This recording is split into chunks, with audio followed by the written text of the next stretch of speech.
tonight concerning the Girl Scouts and Texas State Senator Wendy Davis. Ms. Davis last summer led a controversial effort to block a bill that would provide new guidelines for abortion access. It would have stopped abortions after 20 weeks. So imagine the surprise of some when the Girl Scouts of America recently endorsed her as their candidate for the Person of the Year. Not exactly, but I'll tell you what they did. Let's go back to our panel, along with Ellison Barber, who joins us from the Washington Free Beacon. So let me start with you on this, Ellison. Wendy Davis was basically arguing in favor of allowing abortions past 20 weeks as they are now in Texas. And she was a champion of this, and she did a long filibuster, and people were, and she's arguing that healthy fetuses ought to be allowed to be aborted past 20 weeks, up to 26 weeks, and that anybody who, opposed that she thought was really cracking down on women's rights. Well, she became a hero for some on the left.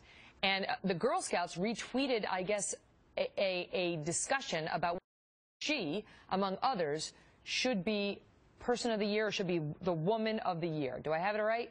Right. Not only did they retweet it, because I know the argument against this is going to be retweets aren't endorsements, but they retweeted it and they also put their own comment. So I would say it was just a tweet out. But what's interesting is I went and looked on Girl Scout USA's frequently asked questions, sort of to just see what their policies are on this.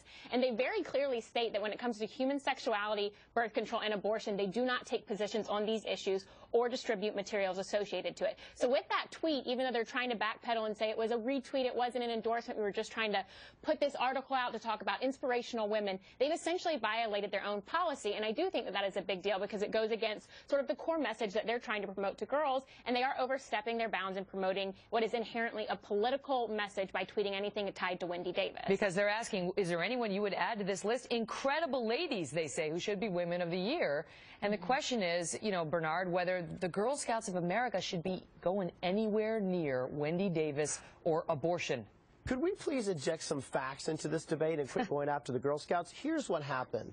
The Girl Scouts retweeted an article in the Huffington Post that was about a variety of people, a variety of women that should be up for Incredible Women of 2013. And the consensus was that Malala Yousafzai, who was the Pakistani education activist, a teenager girl, should absolutely head the list. Now, one of the people mentioned on the list, one of the many people mentioned on the list was Wendy Davis. I think appropriately so. She showed a lot of tenacity, a lot of courage in fighting for reproductive health and fighting for women's rights and fighting for women's health against the GOP assault on women's health that we saw all throughout 2012 and 2013. But there's controversy over her. There's no controversy over Malala. There's no controversy over, But the tweet wasn't about Wendy Davis. It was about Incredible Women. Of course, Wendy Davis happened to be one mentioned. Would you care, but Bernard, if they had sent out something, I don't know, this is about Women of the Year, but let's say it was Person of the Year. If they had sent out Tony Perkins of the family, something including him. Wouldn't you say, why are the Girl Scouts including somebody who's a controversial figure? I would not agree that Tony Perkins should be